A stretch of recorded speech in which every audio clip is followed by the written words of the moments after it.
So now the mentally ill, homeless addicts of Seattle, Portland, and Vancouver can travel between those three cities at speeds of up to 250 miles an hour. Does this seem like a good idea? Yeah.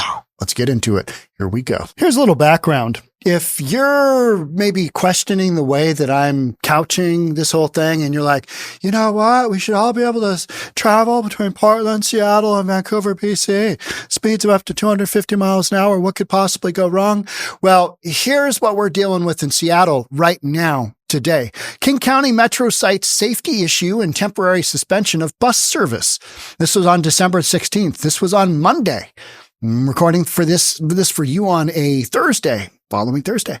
And what happened there, this is the intersection of South 12th and 12th Avenue South and South Jackson. That is in the International District. It is a open air drug market, human trafficking, sex trafficking, buy and sell stolen goods, you name it. The world is your oyster. It's one of those kind of intersections. Well, King County Metro has decided we're no longer stopping there. It is too violent. It is too violent. You've got crazy stuff going on. So they're just like, yep, nope. And this is King County Metro, the people that are promoting ride the bus, Gus. You know what I mean? That's literally what they're doing. All right. So that's story number one from this week. Story number two, photos released of man wanted for murder of Metro bus driver in Seattle, just right to the west of the University of Washington, one of the most highly regarded universities, public universities in the world. On its western boundary, Northeast 41st Street and 15th Avenue Northeast, the western boundary of University of Washington. Early in the morning on Tuesday, day after that first story, a homeless guy, probably on drugs, a transient, is arguing with the bus driver that, hey, I don't want to keep this window open. I want to keep it open. I don't want to keep it open. You know, one of those numbers. And so he pepper sprays the bus driver in the face. Then he grabs the bus driver off the bus, hauls him down the street, stabs him in the chest, and murders him. This is a few miles away from the other location I'm talking about. You got the International District in Seattle, and then you got University of Washington. But this is Seattle. But what lawmakers are saying is, hey, let's go ahead and hook up Portland, Seattle, and Vancouver, BC. What could go wrong? This can be great. We can have the homeless, drug-addicted, mentally ill hurtle along at speeds up to 250 miles an hour between Portland, Seattle, and BC. I don't know if you guys have seen anything on BC lately, but they are off the hook. I mean, you've got Kensington Avenue from Philly happening there. Canada has absolutely gone to pot in some of these big cities. Canada in general has just kind of gone to pot. I mean, that whole Justin Trudeau, what an absolute loser. That guy should just be, boop, get rid of him. Get rid of him. On Wednesday, let's read this article. Wednesday, a group of Oregon lawmakers announced new federal funding for planning the development of high-speed rail in the Pacific Northwest. Get this. All right. So we got Democrat Maria Cantwell. We got Democrat Patty Murray. We got Democrat Rick Larson. We got Democrat Derek Kilmer. We got Marilyn Strickland, Democrat. We got Adam Smith, Democrat. We got Susan Delbene, Democrat. Pramila Jayapal, Democrat. I mean, that last one, man, she is progressive. They released a joint statement to announce that the U.S. Department of Transportation has awarded almost $50 million for planning for a proposed Cascade high-speed rail project, which would link Pacific Northwest major population centers, including BC, Seattle, and Portland, with regular train service running at up to 250 miles an hour. We are experiencing light rail here on the east side of Bellevue that is soon going to be hooked up to Seattle. And most of us here on the east side do not want that light rail hooked up to Seattle, because that means you've got all the mentally deranged. You've got the people whacked out of their minds on drugs. You've got the homeless living in tents because we allow them to do that. This misguided compassion. They've got all the, stolen goods. They've got the sex trafficking going on. They've got all of that happening right out in the open, like on 12th and South Jackson, where King County Metro just said, no more bus stops. We're not going there because it's too dangerous. Our bus drivers are being accosted. They're having knives pulled on them, guns pulled on them. 2 months ago, we had 10 stabbings happen in 37 hours.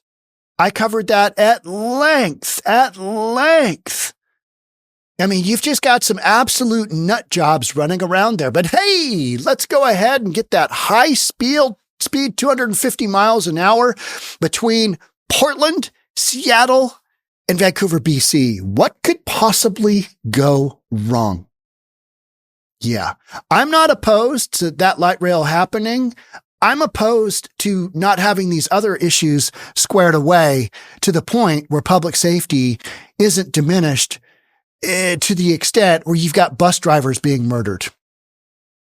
I think that's fair. I think that's a fair call. Hey, teacher, what about the bus driver who just got murdered? Don't worry about him.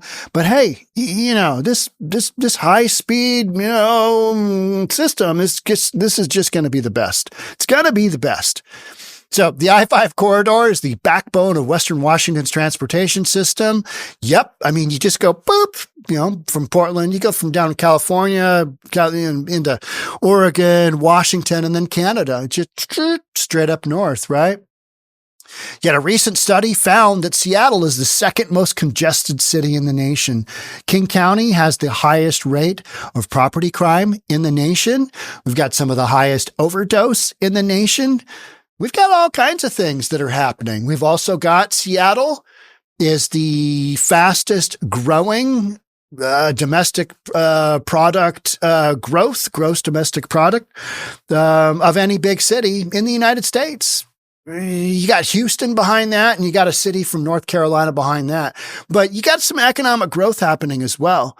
But what I'm saying is you need to square away some of these basic public safety issues before we go down this road, before we jump ahead to the 250 mile an hour train connecting all of these well-known hotspots for the mentally insane, drug addicted, homeless population.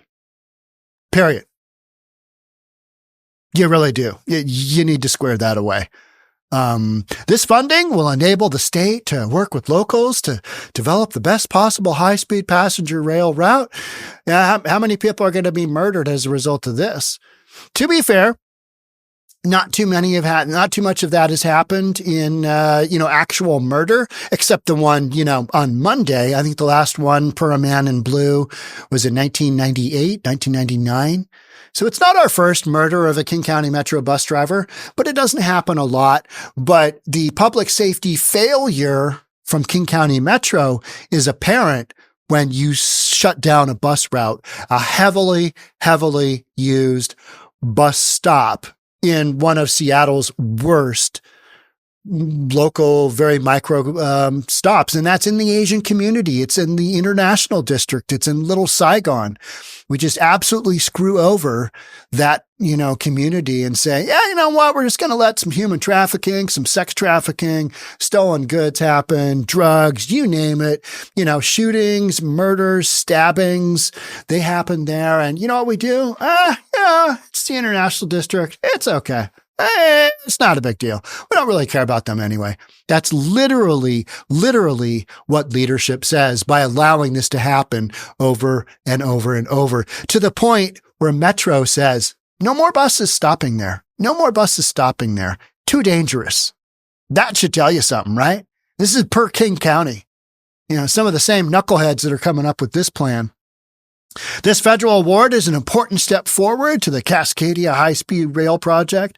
How about focusing on some of these other major issues first? getting those squared away. What about that? How about that? Yeah, that's kind of what I would recommend, but whatever. Cascade high-speed rail means more jobs and long-term economic growth in the Pacific Northwest. Yes, it does. Yes, it does. But you got other fish to fry as well.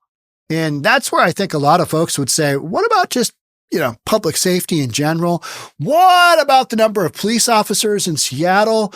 What about those kind of things? Well, they don't really bring the jobs in, and we can't seem to really hire any more police officers. And so many of them are quitting because we did that whole, defund the police thing. And that didn't work out so well that now we're literally shy hundreds and hundreds and hundreds of police officers in the city of Seattle. But don't worry about that.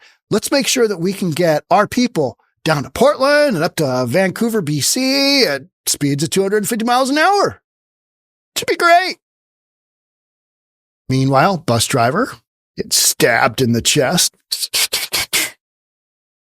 Brutal. Horrible. Horrible.